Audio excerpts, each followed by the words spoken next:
InCycle this week, one Grand Tour may be hard enough, but we talked to Matteo Tosato, who's riding his 33rd. Per me il Giro d'Italia è speciale. For me, the Giro d'Italia is special because I've been lucky enough to wear the Maglia Rossa, which was one of the best experiences of my whole career. There have been highs and lows at the Giro d'Italia for Tom Dumoulin's giant Alpecin. I think the day that we got the pink jersey back, that we as a team had control of the race and made it a hard race, so that Tom eventually got the jersey back. That was a special moment. Dat was wel een mooi moment. But first, let's go behind the scenes in Italy.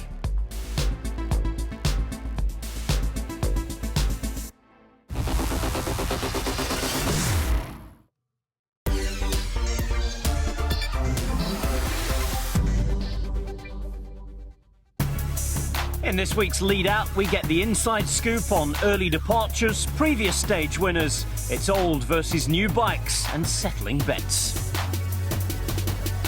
Here's Marcel Kittel on his exit from this year's Giro. I'm very happy on what we achieved as a team here, on the wins that we all celebrated together, and especially also on the pink jersey. Yeah, it's really cool to, especially also to see it now coming back to us with Brambi's win on stage 8, and yeah, it's almost hard to go home now and leave this incredible group of people. So why have you decided to go now? The main reason for leaving the Giro now is that the year is very long with the Worlds at the end, or in the middle of October, at the end of the season, and that's a big goal for me this year. And I started already early, and I also came from a year before where nothing was really working well for me. I was sick, I lost a lot of racing kilometers, so I don't want to go already now in a overdrive mode and do too much. So that's the main reason, to just take it easy a little bit, focus on the next goals that are coming up, and then be ready for them as well. So what are you going to be doing when you go back? Oh, for sure I will eat a nice pizza as in memory of the Giro d'Italia for me this year. But I will of course try to recover and from the racing days. You know, it's been very tough. I mean, we had a really nice and flat start in the Netherlands, but as soon as we came to Italy, it was really difficult. A lot of climbing, every day up and down, super hard racing, and I think it's good to just put the legs up and recover now. And I'm guessing you're not going to leave before a bit of champagne tonight for Gianluca? Definitely not, no. My night can even be a little bit longer. I maybe have the rare chance to also celebrate a little bit with the staff, because I don't have that stress anymore to be on time in bed, so that's good.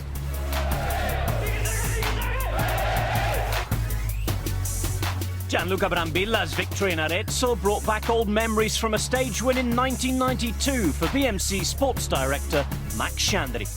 Brought back some good memories. Took me kind of a little bit to focus on the date. So it was a good win actually. It was in 92. I was racing for Motorola, so I was still with Jim Markowitz. Probably I'd say my first or second Giro, can't remember quite well, but it was good. We did more or less the same climb, but from a different side, same descent almost, and we finished a little bit before the actual finish of yesterday, so pretty similar. And what did the BMC guys make of your victory? No, well, I didn't really want to go around saying to everybody, you know, I won in 92, but we targeted the race yesterday with De Marchini. It's good that he got in the break, and okay, the outcome wasn't exactly what we expected, but you know, breaks it's never easy to kind of get it right. But I just made them have a little laugh at the end of the meeting. I said, guys, I won here in 92, and Rick, the first guy, Rick Szabo, said, I wasn't born, and then Stefan Kung said, I wasn't born. So you know, they had a little laugh. And did you party hard in 92? No, I was a little kid, so you know I was like I can't remember what day after was, but I was happy. It was a good win. Keeping with the old, Filippo Pozzato knows his bikes, and he gave the crowd at Sign-In a history lesson on a very special one to him. Okay, Filippo, we saw you go off on an old bike this morning and come back on a brand new one. Can you tell us a bit about the two bikes? Yeah, the first one is for the big show. It's vintage style, but I like too much. I love this bike. I have one in my house, and this is for a small show in the starting. But after I use the new model for the next year, and this is very good bicycle. And we know that you're a bike expert. Have you got a favourite ever bike? For sure now the best is this, but it's normal because the innovation coming, and every year the model is I think is better, no? And this is the best I have used now. A bet's a bet, as Lotto-Soudal DS Bart Leysen found out, having to shave his hair off when his team amassed 3 consecutive victories. Okay, Bart, DS at Lotto-Soudal. We've noticed that you've got a new look going. Can you tell us about it? Yeah. Always at the evening when we do a small meeting with the riders after the day was passed, and okay, we had already 2 victories on that day that Tim won. So I said right away, if we're gonna win a 3rd one in a row, I cut my hair. I let my hair cut do the riders, and that's what happened. If you make a promise, you have to do it afterwards. And what happens if there's a 4th or a 5th win? Yeah, then it's normally the Gillette, that a little bit smoother, but okay, it's no problem. If we can win a 4th one, no problem.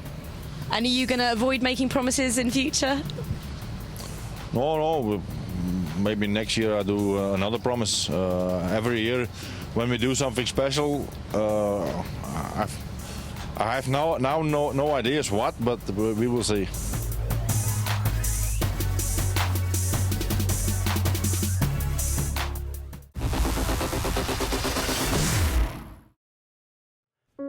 When it comes to Grand Tours, Matteo Tosato is a true maestro. No man in history has ridden as many as he has. Of the longest 3 races of the year, unsurprisingly it's the Giro that means the most to the experienced Italian. And for the 11th time in his career, Tosato's had a birthday to mark, and a remarkable one at that, his 42nd. I had a lovely day, lots of friends and lots of celebrations. It was great to take part in the Giro, because cycling, and especially the Giro d'Italia, is my life. And I realized I have a great group of friends here. We all went back to the hotel, and the squad got me a surprise cake. And we celebrated a bit. Not too much, though. And after that, I spent time with my family, which was really special. So it was a great day.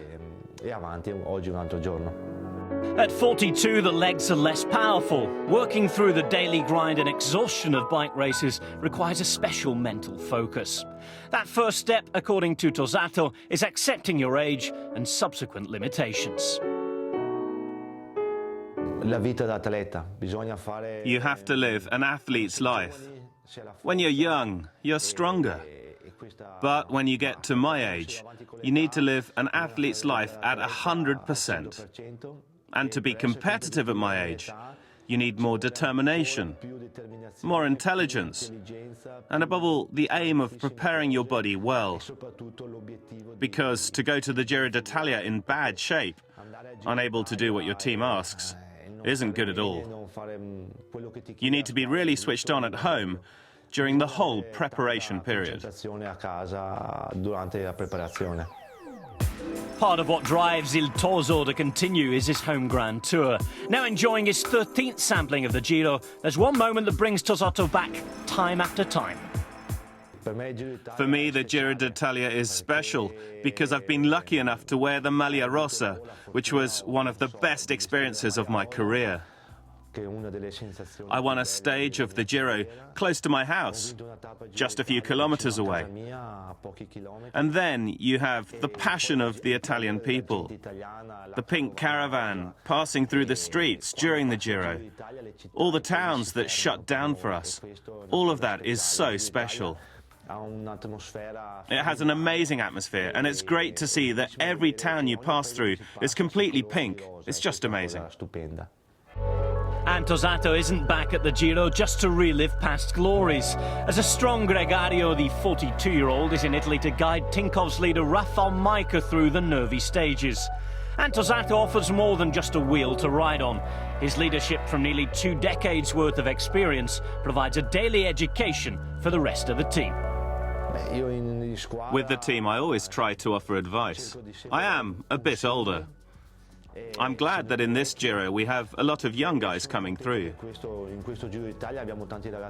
The younger guys today are very professional and well prepared, definitely more so than in the past. But the most important thing that they have to learn is how to manage their race. To know when you have to give it all and when you have to ease off, because there will be less competitive stages. Or even if there are only 10 or 15 kilometers remaining, knowing when to hold back so you can ease to the finish line and recuperate a little bit earlier. All of these things are important, and I can offer them advice about them. With the fate of his current team for next season still undetermined, it remains to be seen whether Tosato will be able to celebrate yet another birthday at the Corsa Rosa. A 12th start at the Tour de France in July, and perhaps another taste of victory with Alberto Contador could be on the cards for a rider who shows no sign of stopping. Yes, 33 Grand Tours is a lot. So why have I done so many? Because I've always felt good going into the big tours with my team. 2 tours a year is very demanding, but I really enjoy the big races because I prefer to take it day by day. It is tough though. I remember all the Grand Tours that I've taken part in. I have great memories of each one, some better than others. In my head I can recall almost all the great moments, and also the bad ones. There are always certain things you remember more. There are so many and we wouldn't have time to go through them all. But the best moments are always when you win or help someone from your team win. Like in the last Giro with Contador. Those are the very best moments of all.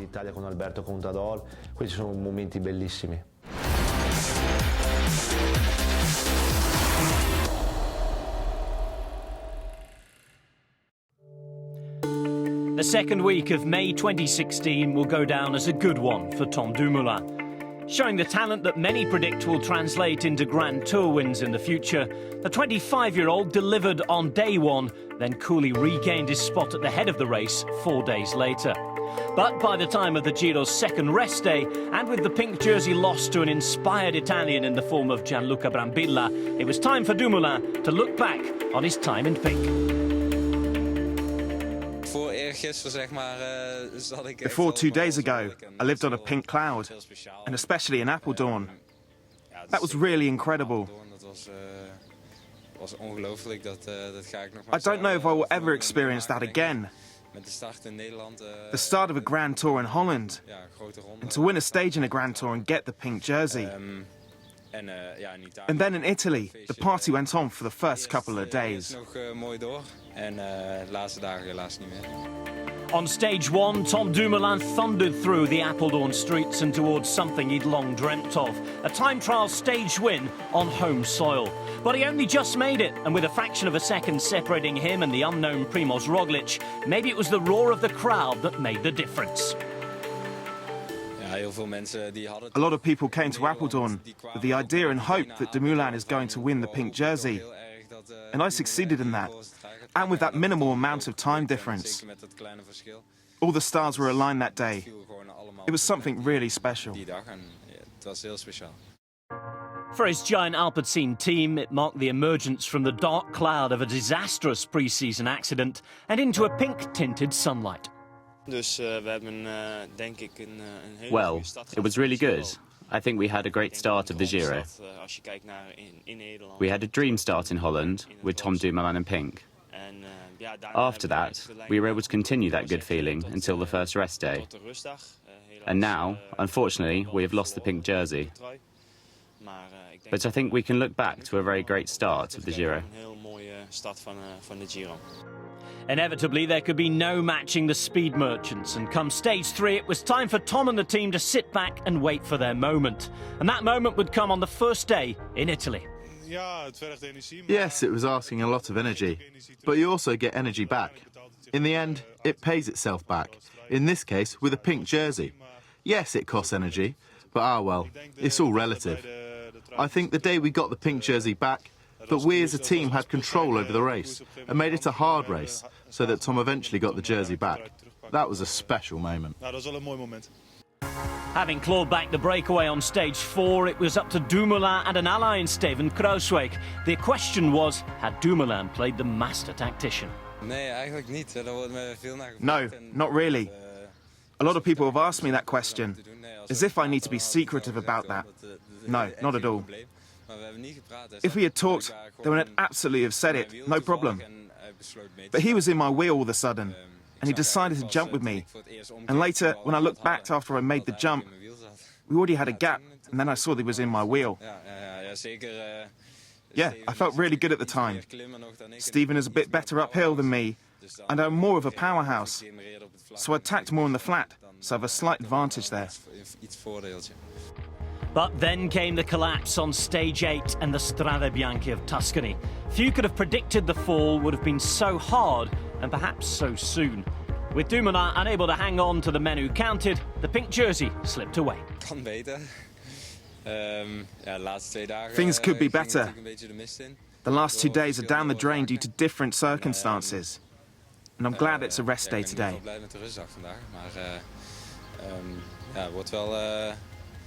I have saddle sores, more than I anticipated 2 days ago. The time trial yesterday didn't help it, of course, with an odd position on a TT bike in the bad weather.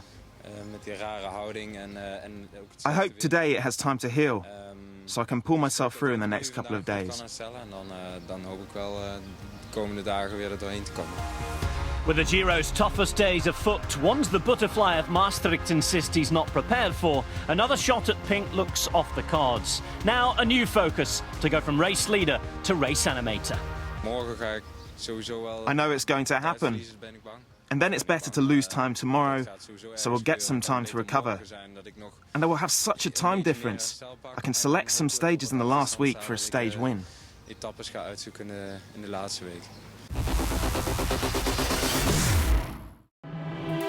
Time trial stages in the Grand Tours can offer a crucial opportunity for GC riders to bury their rivals. In a discipline where every gram, inch and second can have a huge impact on results, the technology that goes into the time trial bikes is crucial. Time trialing is a very, very special discipline. You love it or you hate it. If you don't spend the time on a TT bike, you never will fall in love with it, no matter if the bike performs slightly better or less. It's really the key point that the bike allows the rider to find his sweet spot, the perfect balance in between not too big restrictions in the power output and gaining a lot of aerodynamic benefit. Merida's Warp TT, introduced in 2013, is one such bike that's been painstakingly researched and revised to find its sweet spot, with Lampre-Merida offering their riders a vast range of customizable features built around a modular system. One very important thing is that the bike needs to have a huge amount of adjustability. So what's real special at the Warp is that we have a pad-pendant system to elongate the head tube lengths, so we can lift the whole cockpit in steps of 30 or even 60 millimeters for tall riders. And we have the option of 3 different time trial handlebar sets. We have the widest range of adjustability within the rider's position among the TT bars in the peloton. Balancing the center of gravity, it's a question of fork geometry, it's a question about frame stiffness, and it's as well a question about the length of the wheelbase. With so many different variables taken into account, no stone is left unturned in Lampre-Merida's efforts to shave valuable seconds off in time trials. So we do a basic setup first on rollers with some biomechanics. And for the leaders, for the guys who really have opportunities in the GC or are specialists, we are going to either indoor track analysis to modify the position, or we are going to wind tunnel to do intense testing at the wind tunnel. All of these adjustments are made whilst looking at the bigger picture, as Merida look to create a bike that is perfect for time trialling, but also suitable for the varied demands of a Grand Tour.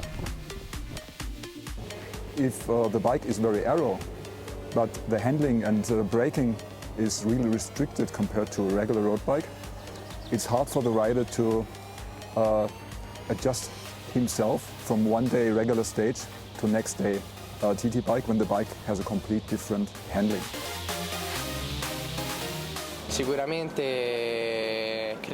I really like it. If it isn't already the #1 make of bike in the world, it's certainly up there amongst the best. In particular, as a bike for time trials, it performs especially well and is easy to ride. I'm not an engineer and I'm young and can't speak from experience, but from a racer's perspective, this bike, in my opinion, is the best I've used. This attention to detail has proven to be successful for Lampre-Merida, most notably at the 2014 Giro d'Italia, when Diego Lisi's bike handling saw him beat Cadel Evans into second place on a stage 12 TT. That was quite amazing in 2014. Diego, who was not a dedicated time trialist, on a very, very demanding course, up and down, more than 50 kilometers, dangerous descent. And Kittel, as an excellent descender, former mountain biker, he needed to quit the road in 2 different areas because the handling of the bike did not allow him to corner in the right moment. And Diego performed fantastic on his bike. That's all for this week. We'll see you next time, but until then, keep up to date with us on social media.